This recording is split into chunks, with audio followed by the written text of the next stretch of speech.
And I have to start by admitting I have a pet peeve. I don't like to have people start sharing their product by talking about the process that they go through to create the product. And this is probably from being married to the Philadelphia Songwriters Project for 12 years. And just being tired of having somebody say, and here's this wonderful, fabulous musician and songwriter, and they get introduced, and they come up with their piano or their guitar, and then they talk for 3 minutes about where they were when they got the idea for the song. It's like, sing. And in the same way, I generally don't like ministers or other speakers who talk about the process that they went through to get to the talk that they're about to do. It's like, cut to the chase and do the talk.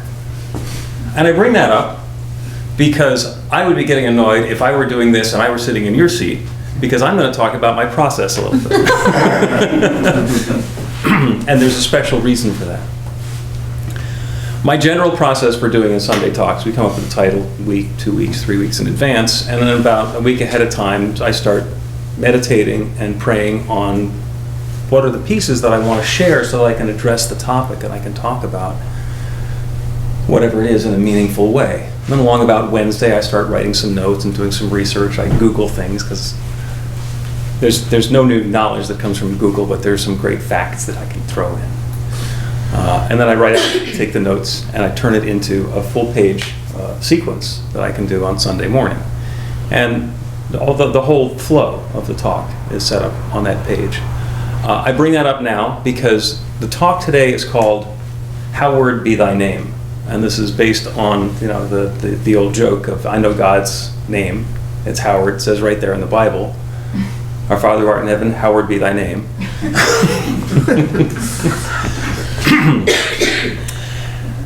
But expanding beyond the joke, I believe that God is the how word. We are the what word, and God is the how word. We decide what is going to happen and let the infinite bring the pieces together in a way that is completely mysterious or completely understandable. We'll get into a little bit of detail with that. I mean, Annie's not in the room now. I'm going to have to give her a copy of the talk. Mm-hmm. But it's about letting go of the idea that you needed to know ahead of time how it was going to happen so that you could get there. So in walking the talk, or in this case, talking the walk of the talk, I didn't write any notes. I have 4 little lines that are written down, just ideas to remind me of where I'm headed with this, because it's my reminder that this is God's activity through me. And yeah, I can organize it, or I can put it into my comfort zone and do what I think I'm going to be doing, or I can just turn it over. Let the infinite do it. Mm-hmm. Now, I didn't decide I was going to do the talk and then just watch TV for the week. I've still done the meditating, and I've still done the contemplating and the thinking about it, but I haven't organized it and structured it in a way that's usually comfortable for me. And we'll see how it goes. And for me, it's all what was in the song that Adam was singing about. It's about letting go of the control of how the things need to fit together in our lives so that we can let the things fit together in a way that goes beyond what we were expecting. Because that's, in so many ways, where the magic happens. There's a movie about, I don't know, probably 15 years ago at this point, maybe even more, called Contact, Jodie Foster. Mm-hmm. It was, the movie was, on the one hand, really slow. But on the other hand, there's some really wonderful things that happen there, because it's about the search for extraterrestrial intelligence, and we find it. And it gives us information about how we can create this huge machine that will somehow connect us with this intelligence from out there. And so we build the machine, and it's a sphere. And a person's going to get inside the sphere, and whatever's going to happen. And the engineers put a chair in with a seat belt, and it's bolted into the floor and all the rest of that stuff. And that wasn't in the plans that came from the extraterrestrials. But these people were engineers. They were like in the Air Force. They knew about safety. It's like, you have to put a chair in there. You have to put a seat belt in the chair. You have to, that's how it works. So based on what they always knew and how things had to go together in order for them to work the way they always had, they put in the chair. And Jodie Foster winds up in the chair, and they're going through the launch sequence or whatever it is, and the thing is vibrating and shaking like crazy, and it feels like the whole thing is going to come apart, and everything, the destruction is imminent. And then the bolts holding the chair to the vessel break, and everything goes flat calm.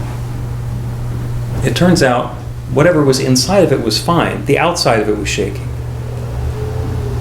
Well, that wasn't what usually happens. Usually what happens is you need to put it in a chair.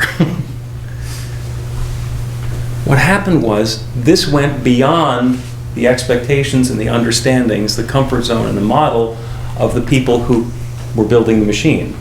They did things the way they had always done them, and it didn't work. What they needed to do was open up to a new way of doing things. That's the invitation that we all have all the time. There's always that invitation to understand where our comfort zone is and be ready to take that next step. Oh, and by the way, you know how you can tell when you're taking that step? It's uncomfortable. That's why we call it a comfort zone, because we are very comfortable doing the things that we've always done, working inside of the framework that we've always been inside of. It's always okay to do that. It's always safe to do that. It's always reasonable to make the reasonable choice or decision or take that next reasonable step. Another fun movie was the Indiana Jones one, where he has to take the leap of faith across the chasm. And until he's ready to take that step, he doesn't know how it could possibly be safe. Once he does, then all the idiots can walk across the thing. Because he's been the way shower. He's shown what's new and what's possible, what the alternatives are. But until somebody is ready to take that step, we're staying inside of our comfort zone and we're living yesterday's news. We're living in the old pattern that we had. And that's okay. But if you always do what you've always done, you'll always get what you've always got. And as long as what you want to get is already visible in the rearview mirror, go for it. Have a wonderful time. Even if you love what's going on in your life today, set the intention to have more of that tomorrow, and more of that tomorrow, and more of that tomorrow. Because otherwise, it's like cupcakes. These are great cupcakes. I'm going to have these cupcakes forever. Well, they're going to go stale. You're going to need some new cupcakes. And the whole idea about stepping outside of our comfort zone is to, first of all, understand where the comfort zone is. Then understand why it's comfortable for us, or at least what it is that we're going to need to let go of to let something new come into our lives. There's this wonderful, I'm going to call it wonderful, intriguing, fascinating, horrifying, political spectacle that's going on now. As we're trying to figure out who's going to lead the United States of America next. And part of the conversation is about continuing to do things the way they worked in the past. And on the one hand, there's a lot of stuff in the past that worked really well. And we want to honor it and we want to respect it because that's what has made us who we are today. And on the other hand, trying to force everything into our tomorrow, into our version of what was the best about yesterday, is limiting everybody else's ideas about how those pieces are going to fit together. So that's where the struggle's coming from. Somebody told me that fundamentalism of any variety is the insistence that we evaluate whether or not a fact fits into our belief system before we'll consider the fact. So when a new idea comes along, if we got fundamental beliefs, we have to disregard the fact before we consider that it could be possible, because if we agree with it, it has to change the rest of our foundation. Some people don't want to do that. And some people like to make up whatever the foundation is and insist that everybody else be on the same foundation. I was born a Christian. I was raised a Christian for a little while. Then right before I got confirmed into the Protestant church, I gave it up because I didn't believe the important pieces to it. Became a New Thought minister. That was a while later. Then it turns out that my heritage is Jewish. My mother's mother's mother's mother's all the way back have been Jewish, which makes me by heritage Jewish as well. So I can claim all of this stuff. Because you don't have to be baptized into New Thought. You can raise your hand, sign a form, accept a rose, and you're off and going. Take a class. You can take a class too. Well, it's kind of required for the growth piece of it. And there's been this argument about the United States of America is a Christian nation. And that's wonderful for the Christians. One of the things that I've gotten fascinated by lately is something called the Jefferson Bible. The Jefferson Bible is awesome. Now, this is the same Jefferson who wrote the Declaration of Independence. And he was involved in creating the Constitution. He was the president. You know, there were some important things that Thomas Jefferson was involved in. And what happened was, he said, there's some parts of the Bible that I believe, and there's some parts of the Bible that I think are just mythical storytelling and not relevant. So he wrote what they call the Jefferson Bible, which is noteworthy in that it's 20 pages long. And he called it The Life and Morals of Jesus of Nazareth. And you can find it on the internet because it's really old, so it's free. What he did was he took a Bible and a razor blade, and he cut out all of the pieces that Jesus said, and he arranged them into a flow that made sense to him. And he said, this is part of my theology. So it's kind of like the red letter version of the Bible. And if you read through it, all that stuff is recognizable because the stuff that Jesus said was like, that all made it into the Cliff Notes. But the idea is, one of our founding fathers had a different enough idea about what our heritage was that he went and razor bladed a Bible and pasted together his version of it. Because it's not like, you might not have ever heard of the Jefferson Bible before. And that doesn't mean that you're ignorant or you've done something wrong. That's because there's a whole lot of history that we have that we don't necessarily talk about. So it's not like that is any more or less relevant to who we are as a people, to what we are as a nation. But it's part of it. It all goes into the mix. And when somebody wants to look past that because they didn't like what Thomas Jefferson did, and they're going to look at something else instead, it's like, you've got to consider all the facts. Hallowed be thy name. We're going to decide what. Are we going to live in a country that's looking backwards? Are we going to be in a country that's fearful, that wants to have a fight with the rest of the world? Are we going to have our dukes up all the time? Or are we going to bring something new into life? Are we going to be the agent of peace? We have the largest military in history. We should use it. Or maybe not. Maybe that story of this is where we are, this is the stuff that we have, this is what we can do, based on everything that we know from the past, is telling us this is what we should do in the future. And maybe that is a way of understanding what got us to here. And that next step is a leap of faith so that we can step forward and be that love, be that good, be that power that allows something new to come into being. I'm not taking a political stance here at all. I have no idea how the election's going to come out. I am praying for peace and for harmony and for prosperity and for good and for balance for everybody. And how that comes out looking, none of my business. As I said before, that's above my pay scale. I have some opinions about it, but that's not what I'm attached to. The peace for me is about the process. It's about who am I and what am I bringing to this. There's that infinite spirit that's trying to make something happen. And that yearning that's coming up inside of me is telling me what it is. And then I can filter through all of the stuff, all of the input that I'm getting to decide what it is that I might want to be having in my experience and set my intention on the what. What is it that you want to bring into your life next? It can be something grand and glorious. It can be something huge. It can be something subtle. It can be something that you think is subtle to begin with and winds up being huge. Because we can't necessarily tell. As we set the intention for who we want to be, how we want to feel, how we want to interact with the world, and what the experiences are that we're looking for, once we get even a little bit of clarity on that, together with the willingness to take that next step without necessarily knowing that's going to land on solid ground, that's what gives us the opportunity to create something really new and really powerful in our lives.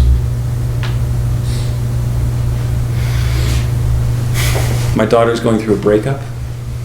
She'd been living with her first love for a year, and it's really sad and it's really heart-wrenching, and this is brand new for her, and she's going through all of it.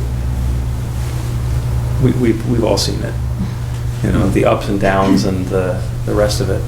And she noticed yesterday, as her friends on Facebook and the internet and just in common were being supportive, she says, "Wow, I am just surrounded in love." What a wonderful reminder about how deeply loved I am. It's so easy to look at a breakup and say that's the end of love. And yet here she is in the midst of that, being able to say, oh, that love is dissolving or changing into something different, and there's a new one that's coming along for me. There's something different. Now, she didn't say, let me go have a new experience. Let me see if I can throw a monkey wrench into the gearbox of my life and see what's going to happen next. She was going through her life and doing what it was that she was doing. And she's having this new experience, and the pieces are fitting together differently. Will she be okay? I'm going with yes. Her dad's praying for her, as are just about everybody I know. And for him, and for the situation, not for somebody to be right, but for everybody to be okay, for everybody to be blossoming into the truth of who and what they are next. So that's the invitation, to turn away from what has always been there and turn towards whatever is possible for the next time. Somebody once told me that the most powerful person in the world is the one who has just let go of the trapeze. Swinging back and forth on the trapeze. As long as you're holding on to the trapeze, it's relatively uninteresting. Just swinging back and forth on the trapeze. But at some point, you let go. And you don't necessarily know what's going to happen next. But you do know one thing. Something's going to happen. It could be spectacular. It could be interesting. It could be calamitous. Something is going to happen. Now, I'm not saying be reckless and go out and just trash stuff, because you can. What I'm suggesting is let your heart sing to you. Listen for that still small voice as you're thinking about what it is that you want to have in your life next.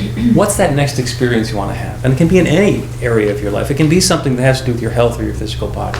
It can have to do with your finances. We're in the middle of the Unexpected Income Club, which is all about bringing new prosperity into our lives.